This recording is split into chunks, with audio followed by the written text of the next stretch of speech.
Bioko Island, Liberia. I wanna know ya. Let it all hang out. DNA brings the car people out. The artistic, so gifted. African Ancestry gets it. Yes, they black owned for the people. In the roots, they will find your sequel. Genetic test in the process, peaceful. Reunite, multiply with your equals. Black scientists, research it. Invest in that time, you're worth it.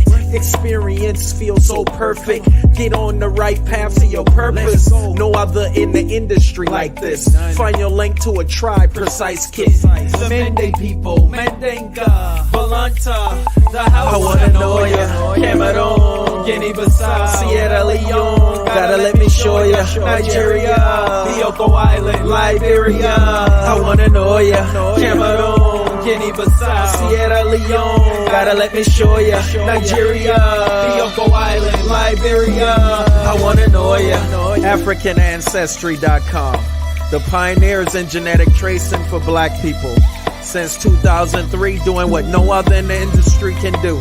By tracing your DNA to the present day African country, ethnic group, or tribe.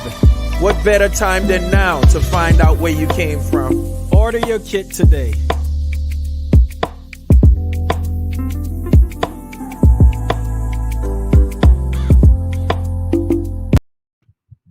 Hey, good evening. You all know I never want the song to end. How y'all doing tonight? What's up? What's up? John Paul Nix is here. He's a lion. Welcome. Hey, Angela. Nice to see you. Mahal is here. Della, here y'all come. Welcome, welcome, welcome. You know, sometimes Wednesdays can be so rough, but then the minute you guys start coming on, I'm in a happy place. It's so good to see you. Let me see. And I try to be cute. Thanks. Please to all those from, okay. So John Nix is Ewe. He's a member of the Ewe people from Ghana. So he's sending you all an invitation. We traced your roots to the Ewe people, he wants to talk to you. John, does that extend just to the Ewe, or is that to all the people we trace to Ghana? Want to know. Hey, Prince and Ronald, welcome. Thank you so much. Bernstein, Mary's in the house. Donald's here. Kentaya, I hope I said your name right. That's a pretty name. Rashida, Eric. Hey. Dina Austin, welcome. Welcome as a first-time visitor to the live. I'm so glad to have you here. Dina, have you taken the test, or are you scoping us out, trying to figure out whether or not you should take the test? I want to know. What's up? Hey, Yvonne, we got our Creole. So wait, are you Liberian? Are you Sierra Leonean, representing for London? So glad you're here. It's late in London. Are you a night owl? Yvonne? Let's see, Ivy's here, and Jarish, Vicky, Yakota. You know I love that name, Yakota Strong. We got San Antonio in the house. What's up, Texas? The General Ledger is here and wants to know if we found genetic ancestry from East, South, or North Africa. And we have, but to be honest, we don't find it all that often. So far, the majority of the people who've taken our test are the descendants of West Africans. And so we have found some in each of those other regions, but not many at all. Norma's here. Tribal King, you want to go to Gabon? Okay, well, can you get 9 other people? If you get 9 other people, we might be able to work something out. Jane Bronner, you got your father's maternal results. What are they? Finally, I know every week you're so excited, like they're coming. I'm so glad you got them, but you can't leave us hanging like that, Jane. You got to tell us where they are. Okay, we have another first-time visitor, Keisha. Detroit in the house. Okay, Detroit. Are you guys having those festivals this summer, Keisha? I know Detroit used to be heavy on a different ethnic festival every weekend. We were there for one of them, probably like in 2011. 2011, that's been a long time. I wonder if they're still doing those. Yvonne is a night owl. Dallas in the house. Okay, Michael. We're going to do a show. I see Michael Friends proposing a show about dance and drum from Sierra Leone. Or you're going to do a show. You're not proposing the show. You're going to do a show. Okay, so we got to support Michael Friend. Everybody, I'm so happy to see y'all. Worldwide Wins in the house. So shout out to Wendi Cherry, Worldwide Wins. She's normally holding it down in the background, helping to produce the live and make sure you guys' questions get answered and your comments get shown. But she's celebrating her mother's, I don't want to say the wrong number, but she's celebrating a milestone birthday with her mother today, or this week. So she's not with us. So we got Rolando in the house. Shout out to our head of marketing, Rolando Brown, is holding it down in the background. Sethius, we got a lot of Texans on tonight. What's going on in Texas? I'm glad to see this. Radford, Michigan. Yo, look, you guys are in here strong. Sierra Leone. I'm seeing all these Sierra Leone flags. I'm tired. I'm not tired. I'm out of breath. Okay. Isaac's waiting for his results. Okay, listen. I'm so happy to see all of you all. Virginia's in the house. Nebraska. You know, I didn't realize how large the Black community was in Nebraska, quiet as it's kept. I thought there were like 3 Black people in Nebraska, but you guys have a very, very large African-American population. I know in Lincoln. Let me act like I know something. I hope that was right. Our Cafe Cubano Keys, my favorite Facebook name. Anyway, all right. Hello, everybody. Thank you for being here. I'm Gina Page. I'm the president and co-founder, chief bottle washer, taker to FedEx of all things.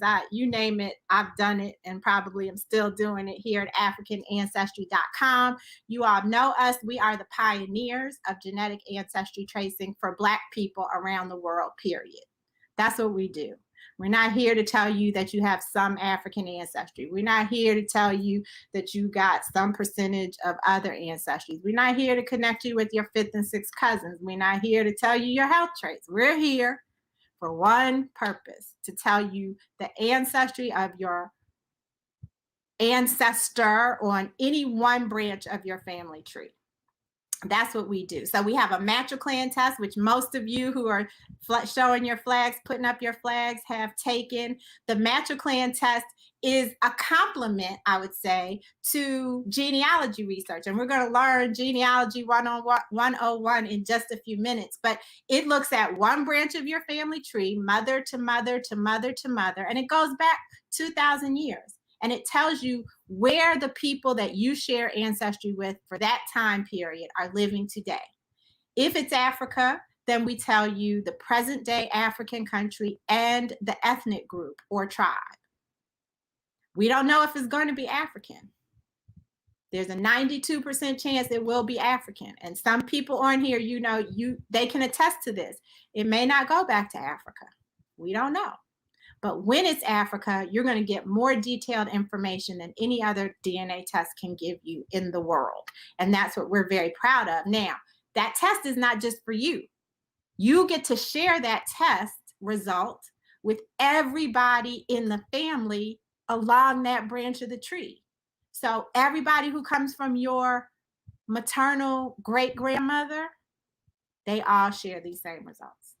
Everybody who comes from your grandmother, they all share the same results. Your mother, you, if you're a woman, your children, their children, everybody will share that same result. So this is really a family gift that only requires one person's DNA, and then you get results that you can share. And so then when people start doing genealogy research and they hit a brick wall, which we'll talk about with our guests, you can bridge that gap from wherever the brick wall stops you to where your ancestors were before the transatlantic slave trade. So this is a family gift, giving you some information about one branch of your family tree. And we can do that on the paternal line with the Patroclan test. So that test requires a male test taker, and it tells you the ancestry of your father's father's father's father's line. And so then you can share those results with everybody who descends from your grandfather on that side or your great-grandfather. That's what we do. That's what we're about. I can't Oh, okay. Chanel says she did her Patroclan test and can't wait to receive her results back. Yahosif just got Yoruba results. Shout out to you, Yahosif. The other thing, we got Nikki Taylor in the house. What's up, Nicole? Glad you could join us tonight. Fancy's here representing. Okay, so the other thing I want to just tell you really quickly is we have stepped our blog game up. When I tell you, we have an amazing writer on our team now who is killing it with the blog. So I want to encourage everybody to go to africanancestry.com/blog and check out what we're talking about.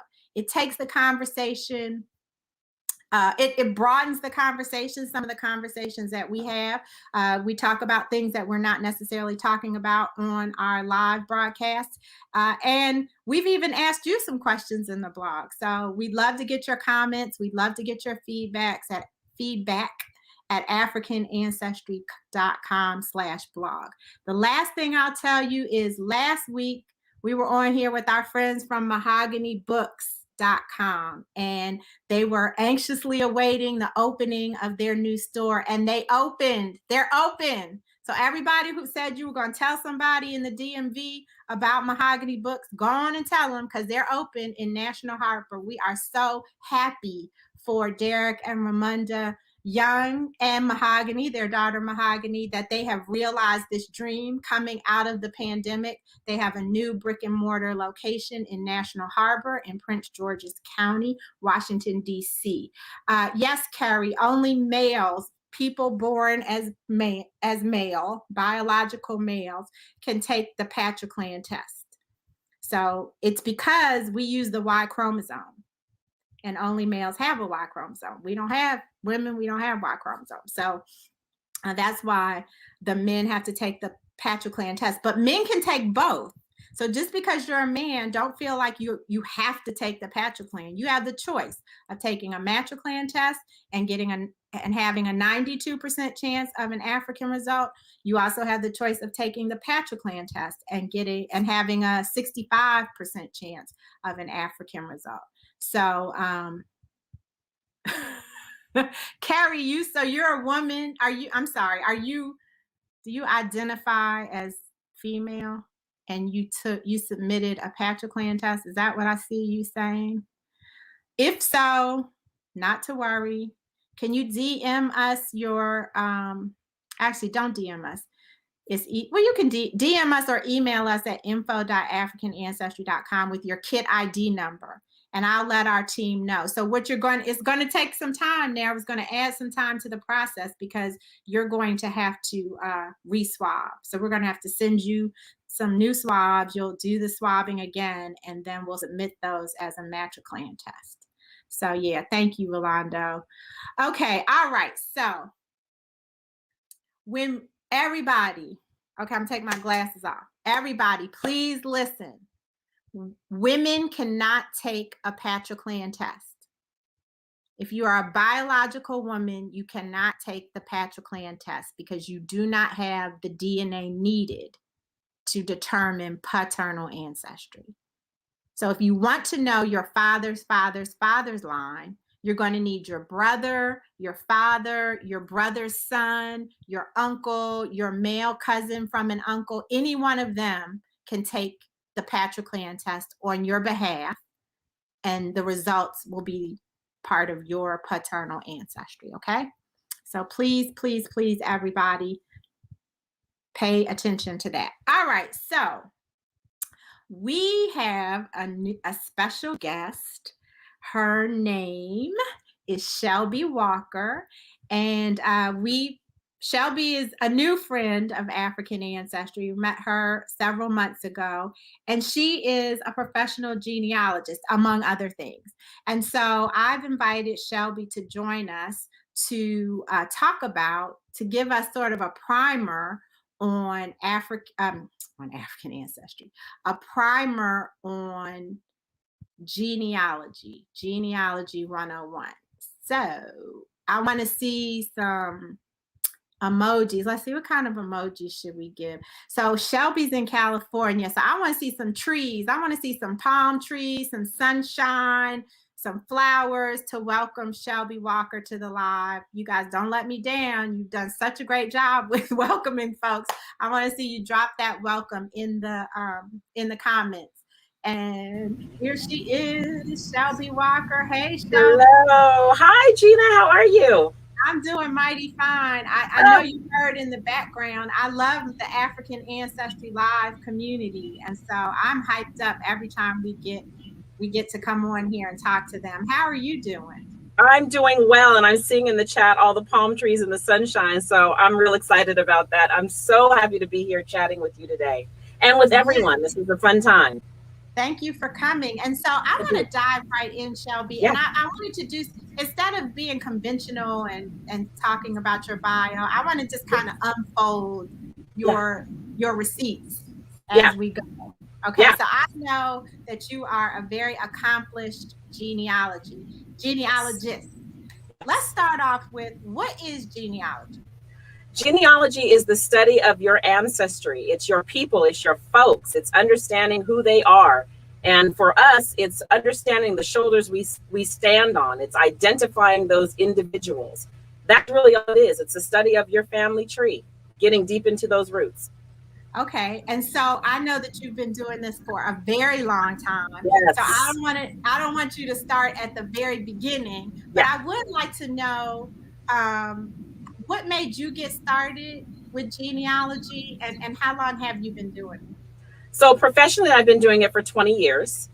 And my incarnation to genealogy actually started when I was in the 5th grade. I did not have the word genealogy in my vocabulary. I just was sitting in Miss Martin's 5th grade class in California, and she was playing the civil rights movies, you know, the black and white ones. Mm-hmm. And I remember watching those videos. It was on the reel-to-reel, wasn't a videotape, but it was a reel-to-reel. And I remember watching those videos. Wait a minute, hold on. Don't be talking to me like I know what that is. Don't be trying to. You're like, I know DVDs. Go ahead. I'm sorry. In the olden days, they had the reel-to-reel. They wheel it in and they put those videos on. But I remember watching those videos, wondering who the people were. You know, they would always cut to the Martin Luther King "I Have a Dream" speech, or they would talk about the Montgomery bus boycott, and they would cut to Rosa Parks. But I was interested in the lady in the white dress who was being hosed with the water hoses, or the guy who was being chased by the police dogs. Like, who's he? And so I think my curiosity about understanding who people are in just the culture itself was sparked at that moment in 5th grade. And it just translated into my real life. And your real life is at the Grace Foundation. So let's talk a little bit about what the Grace Foundation does, just as a foundation for the rest of the conversation.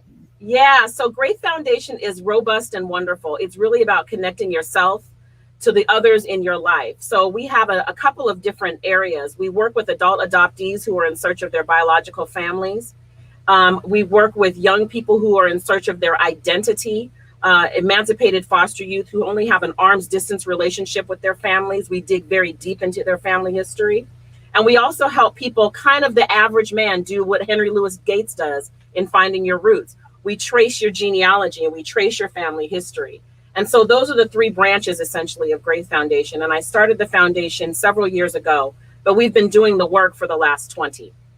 So you mentioned 2 entry points to genealogy research. One is emancipated youth coming out of foster care. Yeah. Another one is adoptees who are in search of their family. And then there's this other kind of large group. What are some of the common entry points to genealogy research for that larger group?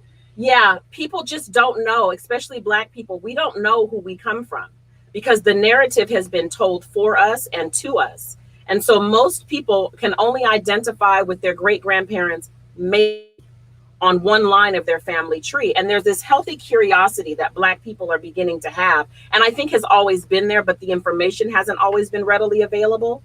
And it's really this opportunity for us to know who we are from our own terms, as opposed to what the rest of the world has told us who we are. And so it's really born out of DNA testing. A lot of people think they're a thing and they're not a thing. They think they belong to a particular place and they don't. And what I do is I identify the human beings behind the genetics. And as we talked before, there's a gap. With Black people, there's gonna be a gap, unfortunately, because of the atrocity of slavery. Mm-hmm. But what I try to do is take you as far as I can in the American story, and then your company takes to the African story, understanding that there will likely be a gap between those two. So let's start from the very beginning. Yeah. I'm gonna make up a scenario. Someone is from a large family that never gets together, and they decide coming out of the pandemic, only time we get together is at funerals, and we always talking about having a family reunion. I'm gonna take the initiative and plan the family reunion, but I want to figure out, as part of the family reunion, I want to share the family's history with all that are in attendance. So what is the first step? If I say everybody at the reunion is going to come from Nanny and James Page, or my grandparents on my father's side. What's my first step? So the first step that I always tell my clients is go to the oldest or the eldest relative that you know of, whether that's a grandparent or a great grandparent, or sometimes it's just a parent. And what we do is, with that information, if we have a birth date or a location, we then trace that human being as far back as we can, looking at who their grandparents are and who their grandparents are. And we look for data and documents. Now, here's the interesting thing about when we trace folk. There is always going to be a kink in the chain. Most family, if you look at trees in the natural, the branches aren't straight. The leaves, some of them are dead, some of them are falling off, some of the fruits a little bit on the ground. So there's always going to be some difference. There's going to be a little bit of a push-pull, if you will, in a family tree. So what we do is we look at the documents and we look at DNA, and we try to do the best we can with trying to fit together who the individuals are. I've had clients come to me whose family members had whole other families in whole other states. They got cousins and aunties and uncles that they didn't even know existed. But that's part of the process. That's part of what we do. And so starting with that eldest member of the family and getting that information and then plugging into all the databases that we use to help garner that data information is essential. Okay, so I tell you that I'm not going to say I want to find all the pages. I'm going to say, you're going to say, no, Gina, we got to start with one branch of the family tree. So I'm going to say, all right, I'm going to start with my grandmother, Nanny Page. And so I'm going to go and I'm going to ask her some questions because she's the oldest one living. So what kinds of questions, just in general, what kinds of questions help to get started? So let me say this before I even talk to you about the questions to ask. I want you to understand that a lot of our people, our older people, you may be met with resistance because our story is not always pretty. Yeah. And a lot of our family history is not told because it's not pretty. And so understand that you may be met with resistance. If you can get past that, then simple biographical information is essential. Dates and places are everything. We were not that much of a transient people in certain periods of time. Your auntie grew up next to your grandmother, who next grew up to your uncle. And so people were kind of they stayed in the same place that they started. Of course, there was the Great Migration, but there was a point in time in which our people kind of just stood where they were. And so names and dates and places are essential. Once you get through that, then you submit that information to me and our agency, and then we start digging into those deep dives. We go into census records and public records and death certificates and obituaries and all kinds of data to see how we can pull the family tree and get those roots really connected.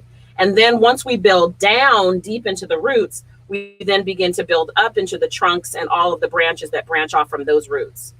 But we've got to start with that very beginning, which is the eldest person in your family. In West African culture, there used to be griots. They would have oral history. That's how our history was told. And somewhere in the stratosphere, we stopped telling our stories. We stopped talking to each other. We stopped as families, we stopped talking to each other. And what happened is there's a generation of young people who have absolutely no idea who they come from. They think that the extent of their family relationships are only the people that are tangible to them. And what they don't realize is, but for these generations that came before, there is no us. And so what I do is I try to connect them and all of us to those shoulders that we stand on. And it starts with that eldest member. And it could very well be just a parent. It doesn't have to be, you know, if you can't find an Aunt Susie who's 92, or if they don't exist, then sometimes it's just going to your parents and asking them to tell the story so that we can then reach for the data. Right, right. Now, you mentioned something very important, that our family histories are often painful, and it's very difficult to get the oldest person or any of the elders to talk about it. I offer people this suggestion, that what I've seen in my family, although my grandmother and grandfather, when he was living, were pretty open to sharing family information. But what I've seen is oftentimes the elder will talk to the youngest person. Yeah.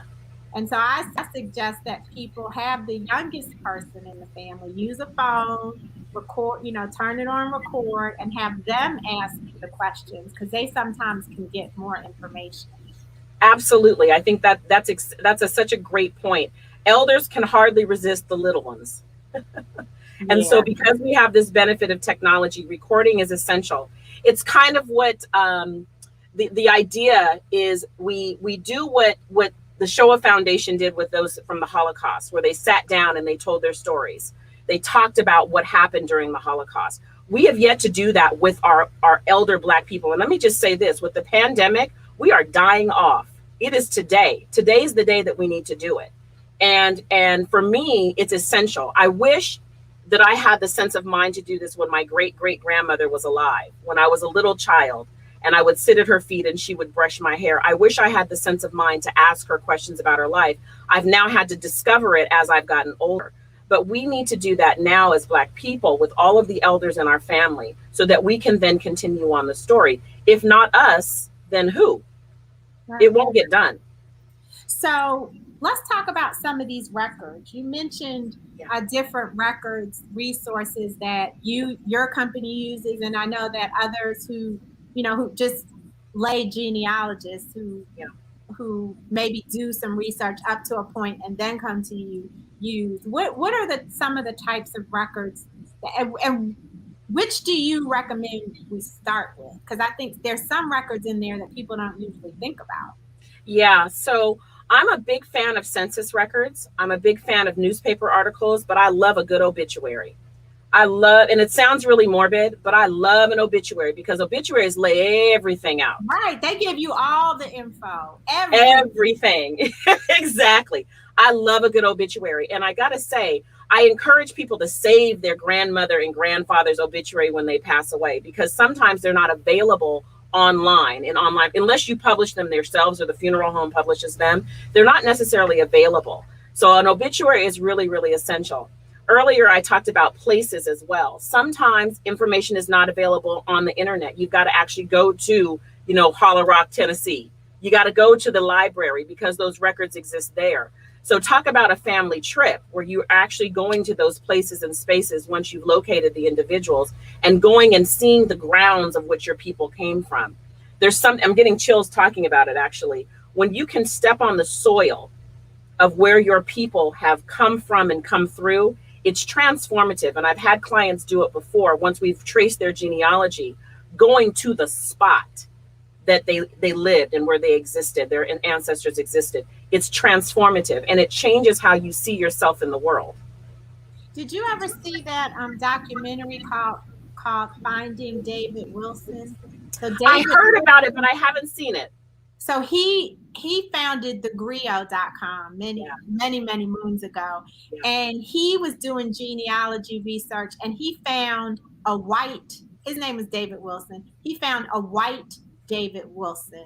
Mm-hmm. And that guy was part of the white branch of the Wilson family, and David was part of the Black branch of the Wilson family. And so he worked with that guy. They did some research. They did the genealogy research and got back to the plantation.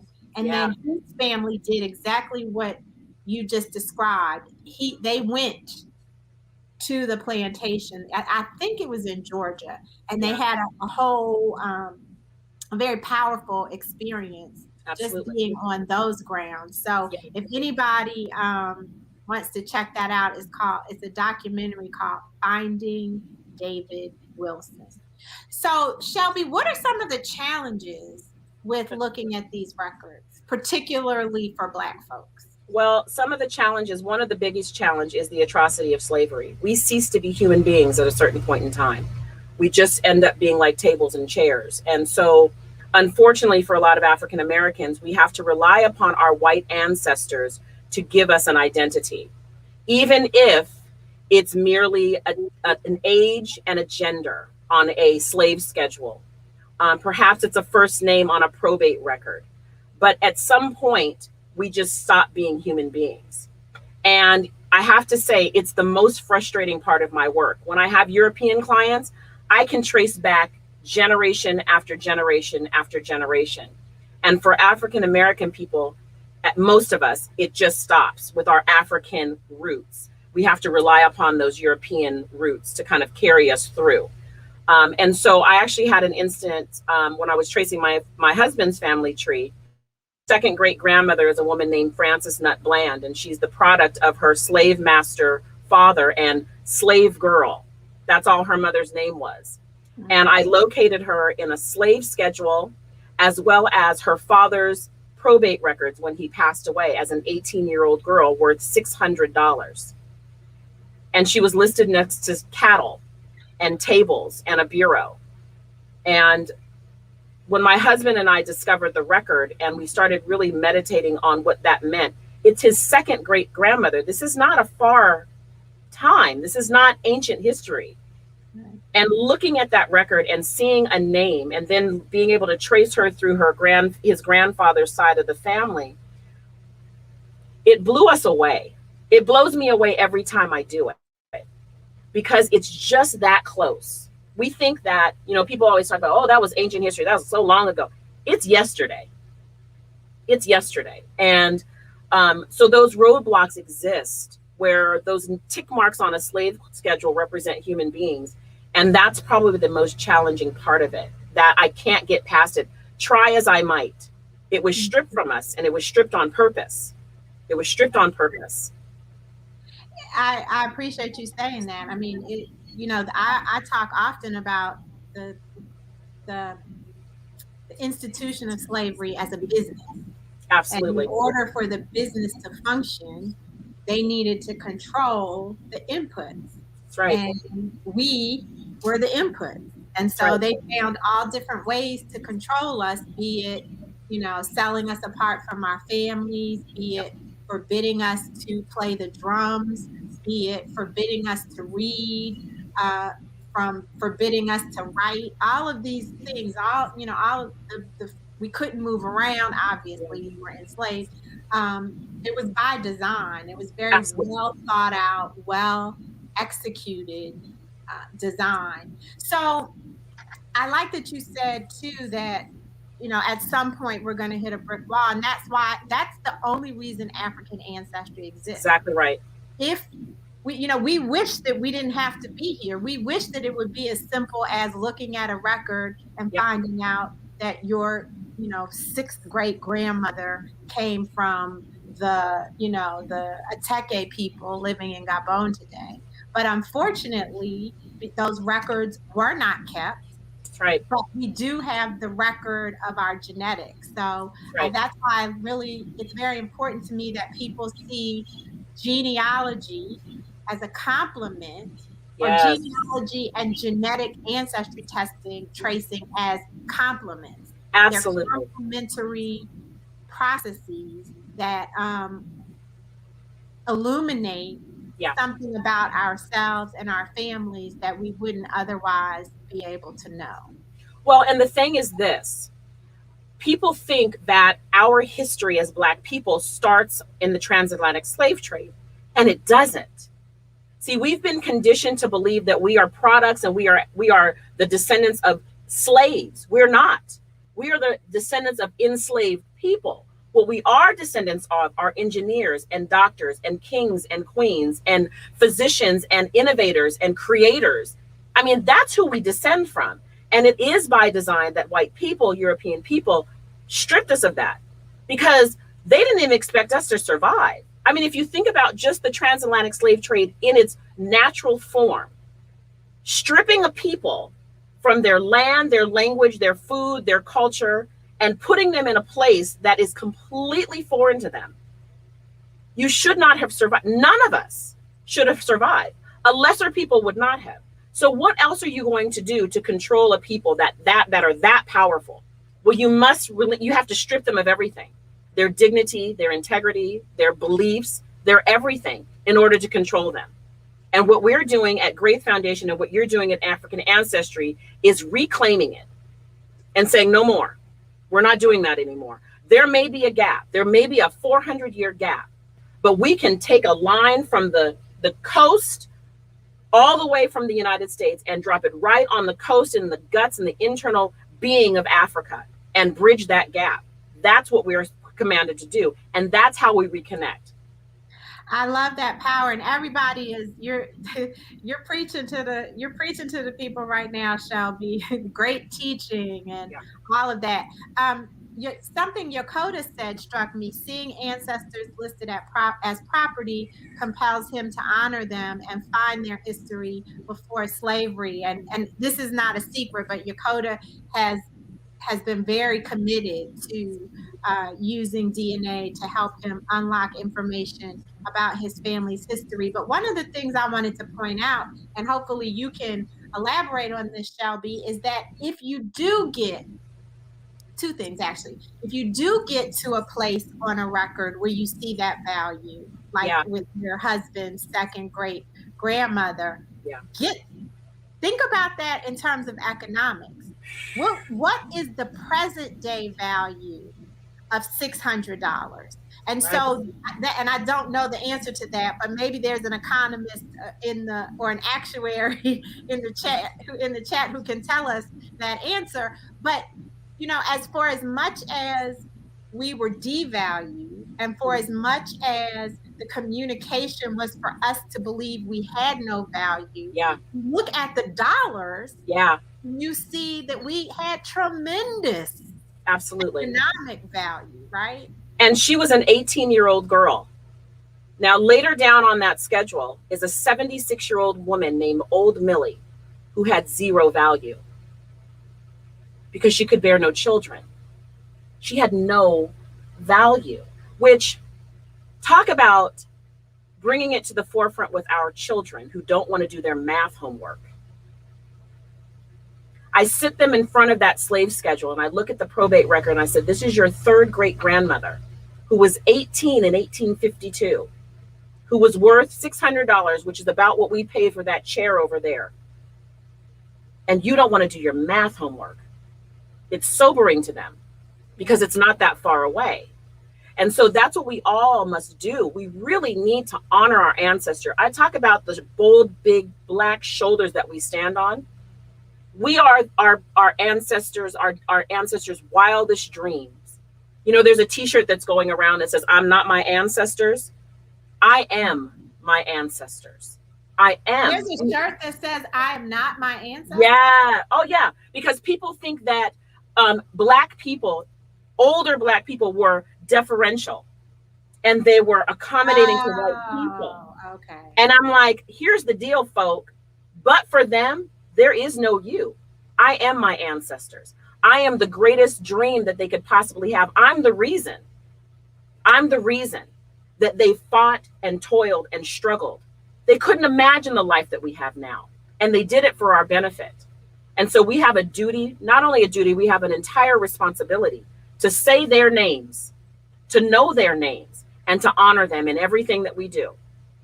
And in addition to that, it not only should we look back, but as keepers of information, we need to pay it forward like Iris is doing. So Iris says she's now the matriarch of her family and the oldest remaining relative. And so she's sharing as much information as possible with her daughter about what she knows. So we all can start. Like you can start with you. That's right. And share what you know. That's right. Part. The other thing I wanted to point out, Shelbi, is there's value. We're talking about going back as far as we can. And I am curious about how far you've been able to go back for a Black person, not on their European lineage, but on, a non-European lineage. But what I wanted to point out was there's so much value just in knowing what your grandmother did. I mean, her siblings, and how they contributed to the community, and how they contributed and helped to build your family, your great aunts and great uncles. These people are not, to your point, they're even closer. Yes. Your third great grandparent. And when you learn that, that really helps you in this whole process of remembering who you are. Well, and here's the thing. I had an incident with my dad, who's 83 years old. We sat at my kitchen table and we were working on our family tree, his line of the family tree. And I knew my grandmother very, very well. She passed away when I was in my 30s. And my grandmother, I always say this when I do my genealogy training, my grandmother was not the type to knit you a sweater, but she would fix you a stiff drink. That's who she was. And when we were working on the ancestry and the family tree, my father is the eldest of 5 children, and he knew that he had a brother that was right under him who passed away in 1940. And so I found a death certificate for James, who passed away as an infant, at 2 years old in 1940. And we found that, well, as we're going through the records, I find yet another death certificate with my grandmother and my grandfather's name as the parents. And my dad says, yeah, that's James. I said, no. This is from 1941. This is now 3 years after you were born. And my dad says, well, what are you talking about? So we look at this record and we discovered that my grandmother had a stillborn in 1941. And she never talked about it. And we started doing the math. And my grandmother at the time would have been 21 years old.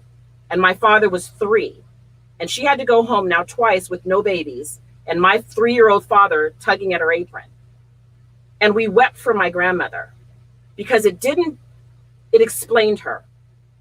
It helped us to understand her. Now, she had passed on years before, but even things like that, when you see the angry auntie or we see the uncle who's this or that, sometimes when you dig deep into these roots, you start to reveal things and uncover things in your family history that absolutely help you to understand the human being. And we wept for her because how do you at 21 years old lose 2 babies and now have to raise a baby who's 3 who has no understanding of that? And so that's what happened with my dad. Mm-hmm. Every family has a story. And sometimes those stories are painful, but I got to tell you this, they're also freeing. I have a saying that I use all the time that says, the truth may not make you happy, the truth may not make you whole, but the truth will make you free. And that's what we do in this world, in this genealogical world, is we help people become free so that you can understand who you really are, not what the world says you are, not what the documents say you are, but who you really are to the core of your being. And what African Ancestry is doing is you're taking that just a whole nother step forward. So then when you identify with the continent, you can identify your people. And it's not just some theory. It's identifying the human beings that you connect with. That is powerful. And that is why they stripped it from us. Because once we know that, you can't tell me, listen, you can't tell me nothing. It's a wrap. It's a wrap. So, Shelbi, I want to talk about, I want to go, there's a fork in the road. Okay. Yeah. Come to a fork in the road. I definitely want to talk about what you do and how people can take advantage of the services of the Grace Foundation. But before we do that, because I think it's important to juxtapose, let's talk about people who are either maybe trying it on their own right now, or people who are interested in trying it on their own first. There was a question from Lisa Hayes. No, that's not it. Would you recommend taking a genealogy class or certification program? So how does somebody get started if they want to try it on their own? And then let's talk about what they can do through Grace. I encourage people to try genealogy on their own. I try to do monthly trainings with people in a group setting, a Zoom, obviously now with COVID, but in a group setting, to really give you the basis of what genealogy is and the research methods, kind of a 30,000 foot view, if you will, of how to start your research. And then we offer these support services because I think it's really important for people to understand their history.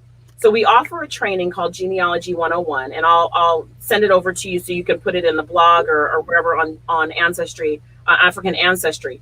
But the training is really a 1.5 hour training where we sit and we talk about the research methods, what secondary sources, what primary sources are, and how to kind of get the information that you're seeking out, how to deal with roadblocks, understanding genetic makeup, all of those things. And so I encourage people to start their genealogical study by themselves in their family, because you get this wealth of knowledge. Now, there's going to be bumps in the road because there's a lot of information out there. And if you have common names, it's very difficult to differentiate between one John Smith and another John Smith.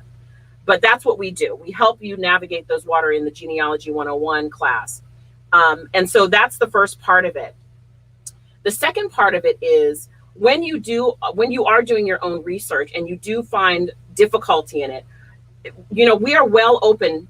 Call us, tell us, email us, tell us what your questions are. We help you navigate those waters simply because we know how difficult it is. One of the greatest tools that every single person has, no matter whether you're a professional genealogist like myself, having done it for so many years, or you're just a novice, one of the best tools that you have is your instinct, your gut instinct. If something doesn't feel right when you're doing your research, 90% of the time, it's not right. So if you find yourself going down a rabbit hole and you feel like this doesn't feel like it, I've started in South Carolina, now I'm in Nebraska, something doesn't feel right, it's really an opportunity to kind of roll it on back. There is nothing that is wrong when you're doing genealogy. It's a study. It's like law. It's a practice. You've got to put the work in. You've got to continuously do it. You're never going to have it perfect because people aren't perfect. And sometimes your records may be off and spellings may be off, but it's really forgiving yourself, trying to figure out what the black and white is. It's a myriad of shades of gray when you're doing your research. And that's what we encourage our clients to do and our mentees to do. Yeah, and I'm glad you mentioned that, because people sometimes mistake me for a genealogist, and I correct them real quickly because I don't work that hard.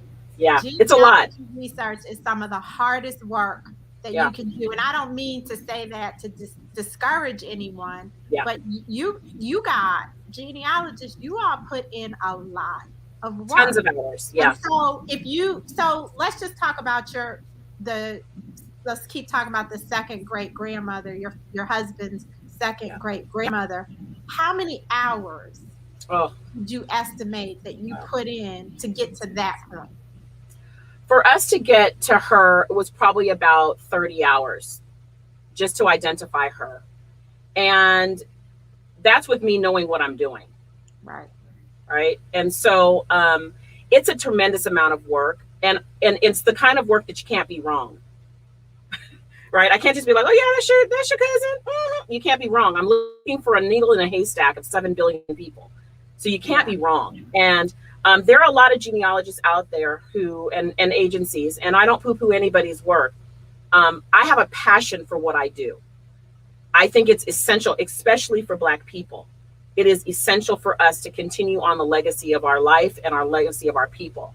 And so I take, I'm very specific and it's very detail oriented. And I take a tremendous amount of time to understand who individuals are. And if things don't look right, I have no problem rolling it back. Because sometimes what happens in families is we're told a thing and that thing's not true. And that's really another part of the difficulty in the work, when you think that your family is one thing and it's actually not. Or when you discover some nefarious conduct that doesn't jive with your, pristine sensibility. You don't want it to be true. You're like, I don't know. That happened to us, Shelbi. It wasn't nefarious conduct, but there was a woman who was a genealogist. She'd been doing genealogy for 20 years, genealogy research, and she had a cousin take our Patroclan test to trace a paternal branch of the family tree. The cousin was the only remaining person who could take the test. Yeah. And all of her research pointed to a certain thing, and so she wanted to verify that. And so she called the office because she was very upset that the result didn't match. African. She was mad because it came back African. So I got on the phone because I was like, this is a first. Who's going to call African Ancestry and be upset that a result came back African? It just it didn't jive. But she had done all of this research that said this line went back to a slaveholder. And so either her 20 years of research were wrong, or that cousin wasn't really a cousin in the truest, in the biological sense of the word. And so she opted to not share the information with the family. Wow. Because it just would have caused too much. You know, she's like, he's our cousin, and I'm not going to be the one to come and say he's not really our cousin, you know? So you don't know what you're going to find, and you have to negotiate how you react to the information, quite like with DNA, right? That's right. These people in the chat can tell you the results aren't always what you expect them to be. And so it takes some negotiation, right? Some conversations, more research to. That's right. Yeah.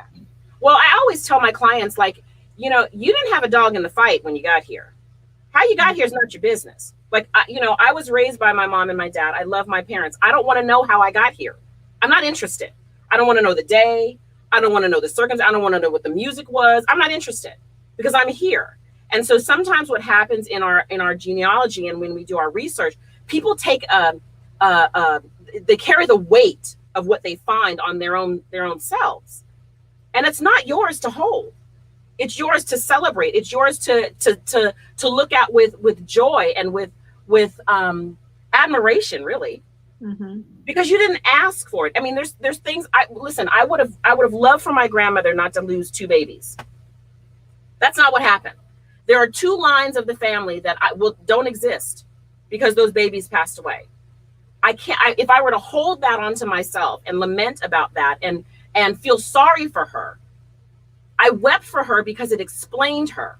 And I wish I would have been able to put my arms around her and tell her it's fine. But I didn't get that opportunity. And so when you do this research, you're going to find crooked branches and dead fruit. I'm not even saying you might. I'm saying you absolutely will. You're going to find people in your family that you wish were not part of your family. It is what it is. But there's beauty in that. That's why, you know, I was looking at Rolando's quilt and all of those beautiful colors and textures.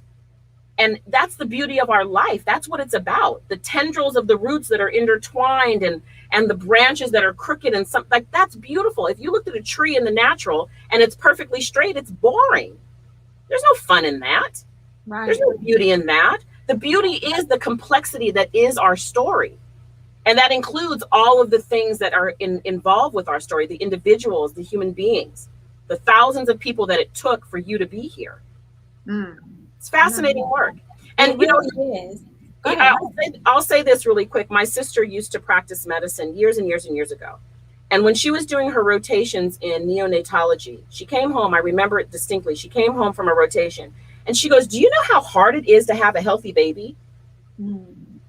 And I said, "Really? You know, there's billions of people in the world." She says, "You know how the timing has to be so specific and how everything literally has to line up perfectly at a perfect time and a perfect temperature and a perfect, like everything has to be perfectly designed for a human being to exist." Mm. Now, if you think about that from a genetic standpoint and an ancestral standpoint, with the atrocities that our people have been, the affliction, the horrendous things that have happened to us, and how even with all of that, the specificity of God working and literally knitting you in your mother's womb and your great grandmother and your for you to be here. And we don't know their names. That's why. And we can know their names. And there are lots of ways to do this, everybody. As Ron pointed out, you can join a genealogy chapter. Absolutely. As in OGS. OGS is the Afro-American Historical and Genealogical Society. They are a national organization of genealogists. That's right. Professionals and everyday folks who are just committed to genealogy. And the cool thing about OGS is because they have local chapters, people kind of become experts in their own their region, their locale. And so if you are having, you have some questions about a certain city in North Carolina, there's probably someone in Oggs who can help you with that. That's right. Now, I like the idea of people doing it themselves first so that they can see the value, they can see how hard it is. Yeah. Because then when you go to the Grace Foundation or and we'll talk about how that works, and there's a price associated with it, it makes sense. You don't have sticker shock because you know how hard the work is and you know what it takes to get it done. Lisa asks, is there funding to do this kind of work so that you can focus on it and still have a house to live in? Well, let's talk about, I know that Grace has some programs that can help people. So let's talk about that. First of all, that's a really great point, because there are genealogists out there that charge thousands and thousands and thousands of dollars. I've had a couple of them coming from yet another testing site who shall remain nameless, who paid $15,000 to get genealogical research that was wrong. It was not correct. It was wrong. And so that's not what Grace Foundation does. We don't do that, because I don't believe that people should have to mortgage their homes to know who they come from. I just don't think that's right. And so we operate a lot on grants and private donations for those people who cannot afford our services. Typically, our services start at about $1,800, and that usually will get you 3 to 4 generations, depending upon how much time it takes. We usually do it by hour, but it usually takes about 20 hours, and our rate is $90 an hour. So that works out to be about $1,800. I've never had a client more than $3,500, $4,000 really, because they wanted to get a little bit deeper into their records and wanted to produce books and things of that sort. But $1,800 to $2,000 is about what it takes to get you 3 to 4 generations past what you know. So let's say you know your great grandparents, right? Depending upon whether the records are available, that gets you to your 4th, maybe 5th great grandparents, perhaps 6th. But again, we don't know what the research is going to give to us, because the data sometimes will cease to exist. What I can tell you is that our team of genealogists does our level best, and we do our due diligence to ensure that we get the information that you seek, and whatever it takes to get that, that's what we try to do. And so that's really where we are with the research and the cost of the research. There are a lot of grants out there for genealogists. There's not as many as there should be, because people don't really understand genealogy to a certain extent. They don't understand the value of it. And what Grace Foundation does is try to educate those with the deeper pockets to push money toward this so that we can start understanding more of who we are. And we have a couple of programs that we're working with, like with nursing homes. We have a program called Bridges, where a teenager and an older person get together in a nursing home and they build each other's family trees. And one of the things that I love about that pre-pandemic was people who are teens and people who are over the age of 70 are essentially the same kind of people. They're often ignored. Their voices aren't necessarily heard all the time. They are sometimes left alone. And so they speak the same language. They don't think they have things in common, but they actually do. And so we really bridge, if you will, bridge the gap, which is why it's called Bridges. We also have scholarship programs for our clients who come and they pay a $100 application fee and they tell us their story. And what we do is we do the research. Once they're selected, we do the research. And we are now in 2021, latter part of 2021, beginning of 2022, going to be producing a YouTube channel where we tell your story, just like Henry Louis Gates does for the celebrities. We do it for the average person. And we started doing that program because you shouldn't have to get this information because you're a celebrity. You should be able to get it because you're human. And so we wanted to pick up where Dr. Gates, in his wisdom and his wonderfulness with that show, we pick up where he left off with just the average man. And so there's a lot of different ways to do this, in addition to the training that we do with Genealogy 101, which is, by the way, a free training that we do online. Nice. So y'all heard that, free training online. So you can get that Genealogy 101 training at www.gracefoundation.org. That's right. With Sister Shelbi Walker, who is you've got an MS and you've got a JD. I do. Someone asked, do you need higher education to do this? And the answer is no, but you've got a lot of higher education that I'm sure helped prepare you for the discipline of doing this research.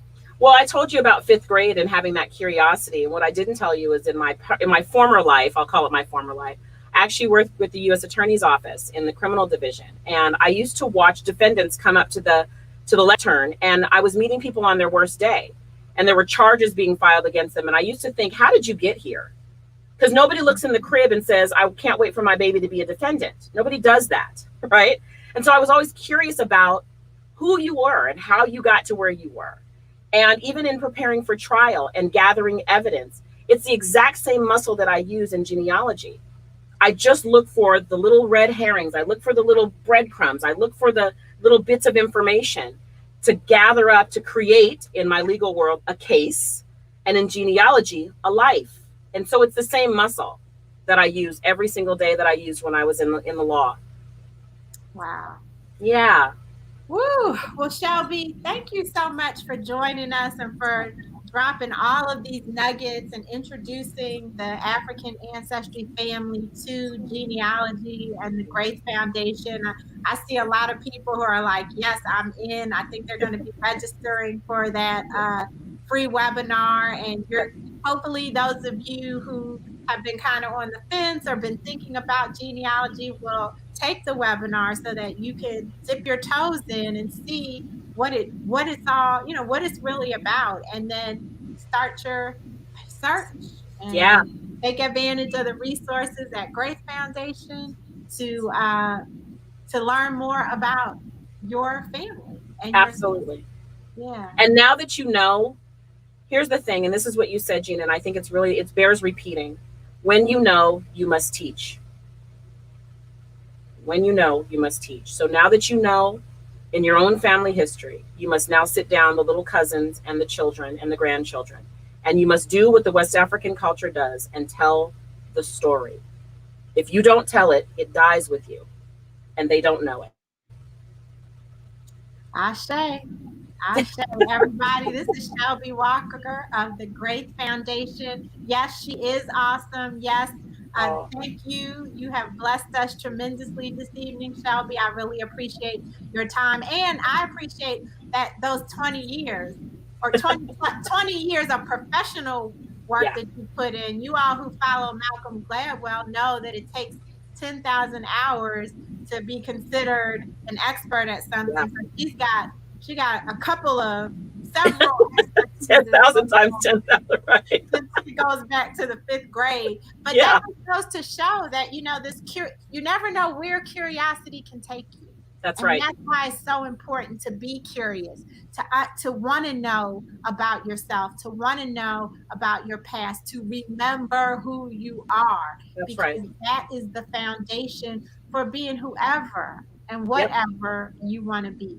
And we are very grateful to be able to bring you people like Shelbi Walker and explore topics such as genealogy, because it's so close to African ancestry.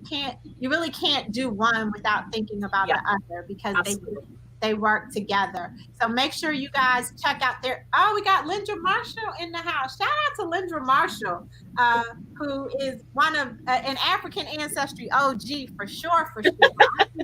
I think Lindra was probably one of our very first customers. She and her husband Roger are a much loved pieces of the fabric of African ancestry. So it's good to see you on here, Lindra. Thank you for being here, and thanks all of you for being here. I'm telling you, it was a rough Wednesday, but now I'm hyped, and I'm hyped because of you all being here, because of the energy that you bring to these lives, and the love that you show me and you show our guests.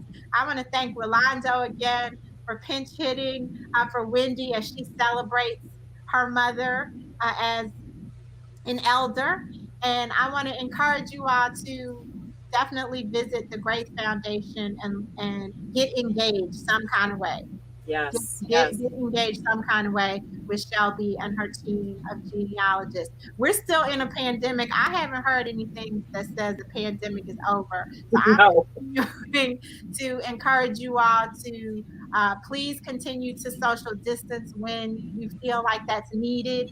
Please continue to wear your masks when you feel like that's needed. Please continue to support your immune system. And please continue to support your mental health. Absolutely. You know, even though the pandemic will end one day, that doesn't mean that everything is going to go back to normal and we're going to disregard all that we've gone through for the past, you know, almost 18 months now. So please continue to support your mental health and that of those you love. We are all one big family. And Yes. so, oh, and that's the other thing. Tonight, I want everybody to call the name of an ancestor. Everybody watching tonight, Yes. watching right now, you know the name of one ancestor. Yes, you do. So I want you to call the name of at least one ancestor tonight in honor of their sacrifice and their contribution to making you who you are. We'll be back here next Wednesday, God willing, 7 p.m. Eastern Standard Time. And until we meet again, may you be happy, may you be healthy, and may you be whole. Everyone have a very good night. Thank you, Shelbi. Thank you.